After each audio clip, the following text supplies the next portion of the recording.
त्रिभुज A B C दिया हुआ है के माध्यम से हम सब देखते हैं। तो sine cos tan cot. Hello friends, welcome to my YouTube channel MSD centre पे आप सभी का स्वागत है। तो आज हम सब बहुत जरूरी टॉपिक पे डिस्कस करेंगे, जो है त्रिकोणमितीय अनुपात का सूत्र निकालना। जैसे कि हम सब देख सकते हैं यहाँ पर लिखा हुआ है sine cos tan tan cot से कॉसेक का सूत्र हम देखेंगे। तो हम सब देखते हैं, पहले फिगर के माध्यम से समझेंगे। देखते हैं ये त्रिभुज ए बी सी दिया हुआ है। तो हमेशा 90 अंश के सामने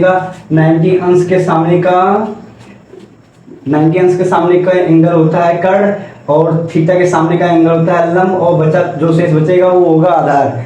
तो हम तो देखते हैं, मतलब एक है, मतलब ट्रिक है जिसे लाल बट्टा कक्का कहते हैं। तो हम सब देखते हैं लाल बट्टा कक्का के माध्यम से हम सब देखते हैं।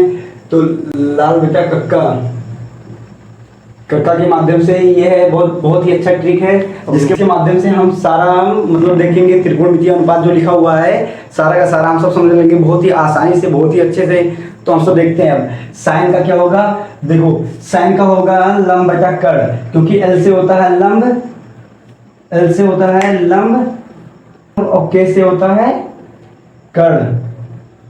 जैसे कि आप सब लोग यहाँ पर देख ही सकते हैं, लंब को एल से लिखते हैं, कर्ण को के से लिखते हैं, और आधार को ए से लिखते हैं। तो यहाँ पर देखते हैं लंब बटा कर्ण। तो लंब बटा कर्ण को देखते हैं, तो यहाँ लिख सकते हैं लंब बटा कर्ण। साइन थीटा का होगा लंब बटा कर्ण।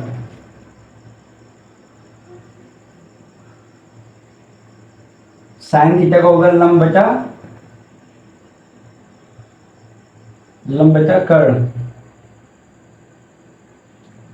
कर्ण।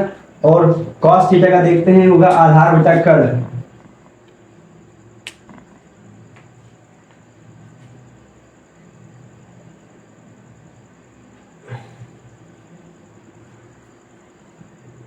आधार बटा कर्ण। और tan थीटा का देखते हैं होगा लंब बटा आधार। तो लंब बटा आधार होगा tan थीटा का, लंब बटा आधार। अब इसी का tan का उल्टा होगा cot, और cos का उल्टा होगा sec, और sin का उल्टा होगा cosec। तो tan का उल्टा हम कर देते हैं आधार बटा लंब हो जाएगा इसका, आधार बटा लंब।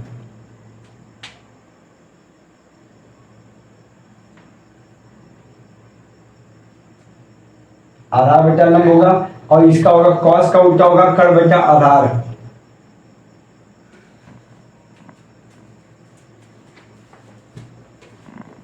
कर्ण बटा आधार। और cosec का होगा sin का उल्टा।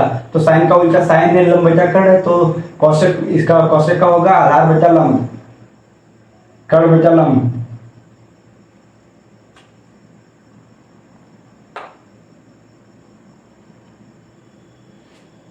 तो ये हो गया हमारा त्रिकोणमितीय अनुपात का सारा फार्मूला। तो अब हम इसी के माध्यम से एक दो क्वेश्चन सॉल्व करते हैं, देखते हैं सॉल्व होता है कि नहीं। चलो दोस्तों, हम सब इसी माध्यम से क्वेश्चन देखते हैं, जो त्रिकोणमितीय अनुपात बताया हूँ उसी के माध्यम से एक क्वेश्चन सॉल्व करके देखते हैं, अगर क्वेश्चन अच्छे से लगता है कि नहीं देखते हैं। तो देखो इसमें लंब जो है, लंब दिया हुआ है 3 और कर्ण दिया हुआ है 5। आधार निकालना है, तो आधार को सब पाइथागोरस प्रमेय से निकालेंगे। चलो हम सब देखते हैं पाइथागोरस प्रमेय क्या है। पाइथागोरस प्रमेय को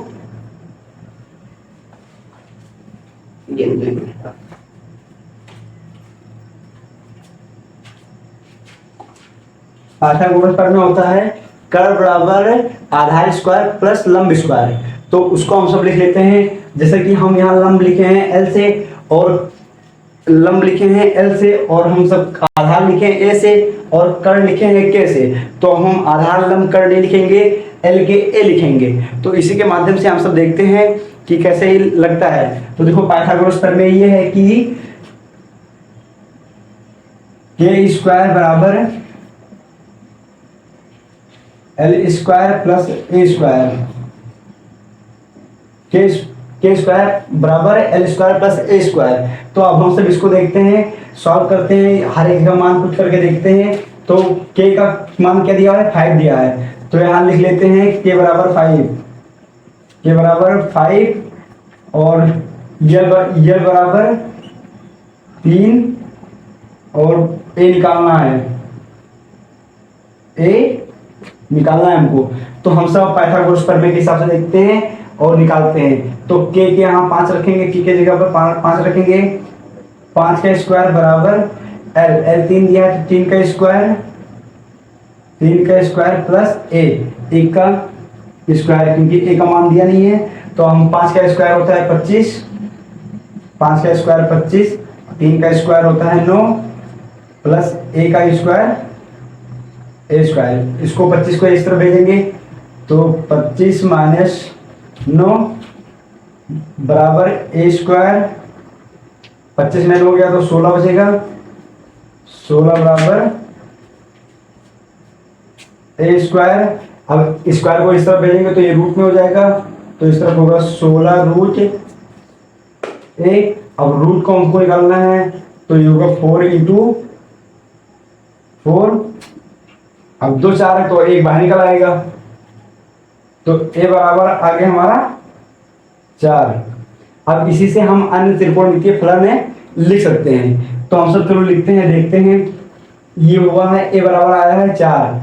अब ए बराबर 4 है तो यहाँ 4 लिख लेते हैं। अब हम सब देखते हैं साइन का। तो साइन का होता है तो इसलिए हम इसको हटाएं पाइथागोरस प्रमेय से। चलो दोस्तों देखते हैं। अब एल के ए का मान निकल आया है तो हम अब त्रिकोणमितीय अनुपात लिखते हैं। तो अब हम सब शुरू करते हैं त्रिकोणमितीय अनुपात लिखना। तो ये है उसके लिए एक ट्रिक, बहुत ही अच्छा ट्रिक है जिसके माध्यम से मैं 6 त्रिकोणमितीय अनुपात लिख सकते हैं बहुत ही आसानी से, बहुत ही इजी। तो ये बना हुआ है त्रिभुज। तो हम सब देखते हैं के का मान, मतलब के का मतलब होता है कर्ण, एल का मतलब लंब, ए का मतलब आधार। तो अब हम सब देखते हैं कि मतलब एक का बारीकी से लिखेंगे। पहले साइन का लिखेंगे, फिर कॉस का लिखेंगे, फिर टेन का लिखेंगे, फिर कॉट, फिर से कॉसेक का लिखेंगे। तो अगर हम 3 का इस 3 का लिख दे तो इस 3 का तो वैसे ही आ जाएगा, उल्टा करने के बाद ही आ जाता है, वो तो आप सबको पता ही होगा। तो हम सब देखते हैं, मतलब इसका लिखते हैं। तो साइन का क्या होता है, यहाँ जैसे कि मैं पहले ही बता चुका हूँ कि साइन का होता है लंब बटा कर्ण। यहाँ देखो लंब बटा कर्ण है तो L अपान के। तो L इसमें कितना दिया हुआ है, 3 दिया है, और K कितना दिया हुआ है 5। तो ये होगा 3 अपान 5 होगा, ये होगा 3 अपान 5। और इसका क्या होगा, कॉस का देखते हैं, आधार बटा कर्ण होता है। तो आधार बटा कर्ण, तो आधार कितना दिया हुआ है 4 दिया हुआ है, और कर्ण कितना दिया 5 दिया हुआ है। तो 4 बटा 5 हो जाएगा 5। अब 10 का देखते हैं तो लंब बटा आधार होता है, लंब बटा आधार होता है। तो इसके हिसाब से लंब दिया हुआ है 3, आधार दिया हुआ है 4। तो ये होगा 3 बटा 4 होगा। अब देखो, अब कॉट मतलब 10 का उल्टा कॉट होता है, तो 10 को उल्टा कर दे तो 4 बटा 3 कॉट का हो जाएगा। अब हम सब कॉस का देखते हैं। तो कॉस का तो हो गया 4 बटा 5। तो कॉस को उल्टा कर देंगे सेक। तो कॉस का उल्टा सेक होता है, तो यहाँ से होगा 5 बटा 4 हो जाएगा इसका, 5 बटा 4 हो जाएगा। अब साइन का उल्टा कोसेक होता है। तो साइन का दिया है 3 बटा 5, तो इसका हो जाएगा 5 बटा 3। चलो दोस्तों, आज के लिए इतना बहुत ही है। अब हम अगले वीडियो में मिलते हैं नेक्स्ट टॉपिक पे।